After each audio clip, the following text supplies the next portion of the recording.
নতুন দেশের আসলে নতুন এইবার স্বাধীনতার পরে আমাদের প্রথম নববর্ষ, তো মানে প্রত্যাশা তো অনেক কিছু, কিন্তু সবসময় তো সবকিছু হয়ে উঠবে না। এই সকাল 6টা থেকে বসেছিলাম, এটা খুব নির্মল আনন্দ। আমরা সবাইকে নববর্ষের শুভেচ্ছা জানাই। আর আপনারা দেখেছেন এই বছরের নববর্ষ কতটা ইনক্লুসিভ হয়েছে, আমরা সবাইকে নিয়ে করেছি।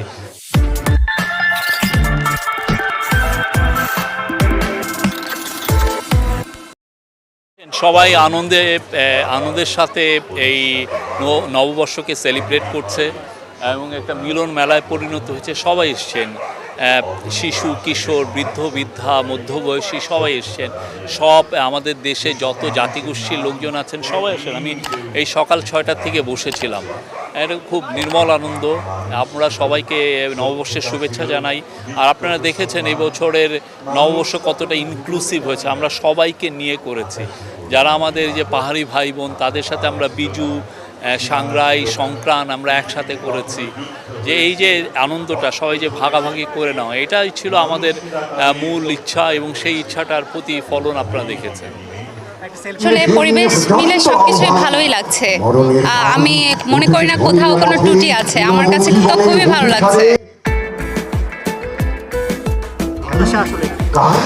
নতুন দেশের আসলে নতুন এইবার স্বাধীনতার পরে আমাদের প্রথম নববর্ষ, তো মানে প্রত্যাশা তো অনেক কিছু, কিন্তু সবসময় তো সবকিছু হয়ে উঠবে না। কিন্তু আমি মনে করি মানুষের আমরা যেখানে অবস্থানে আছি সেখান থেকে যদি নিজ থেকে একটা একটা করে ভালো কাজ করা যায়, মানে নিজ উদ্যোগে, তাহলে আমি মনে করবো বাংলাদেশটা আরও পরিবর্তন হবে।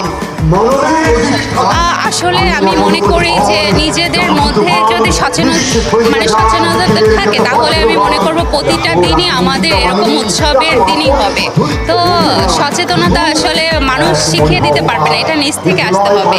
তো আমি মনে করি যে সবাই যদি আমরা নিজেদের নিজ নিজ স্থান থেকে সচেতনতা মেনটেন করি, তাহলে আমার মনে হবে বাংলাদেশ আরও এগিয়ে যাবে।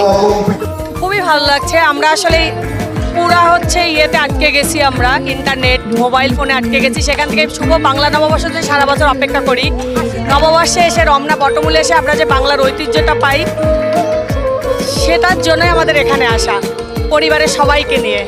আমার এখন অনেক বেশি ভালো লাগছে, যেহেতু মানে প্রতি বছরই ছায়ানটের এখানে আসা হয়। আর আমার আসলে যেহেতু মানে প্রতি বছর আসা হয়, এটা একটা নিয়ম হিসাবে আমি নিচ্ছি। কারণ আমার মানে সকালবেলা উঠে বাংলা নববর্ষের দিন সকালবেলা উঠে আমার এদিকে আসতে মজা লাগে অনেক।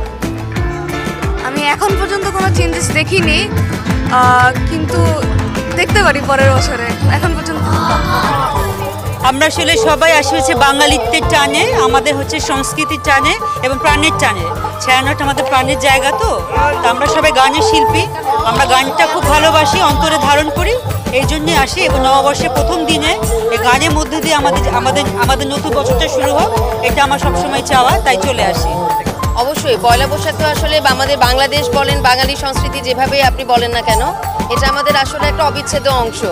যে শক্তি আসুক, যখনই আসুক, আমার মনে হয় না যে বাঙালির মন প্রাণ থেকে পয়লা বৈশাখ বা নববর্ষের উদযাপনকে কোনোদিন আলাদা করা সম্ভব।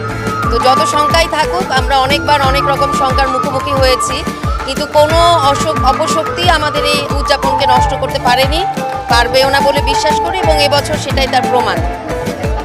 আসলে সবাই তো প্রাণের টানে এসেছি, এবং সংস্কৃতির যে একটা শক্তি, এবং প্রতিটি গানের কথা দেখেন যেখানে মানবতার কথা বলা হচ্ছে এবং একটা সম্মিলনের কথা বলা হচ্ছে, মানুষকে কাছে আনার কথা বলা হচ্ছে, সবাইকে যুক্ত করার কথা বলা হচ্ছে।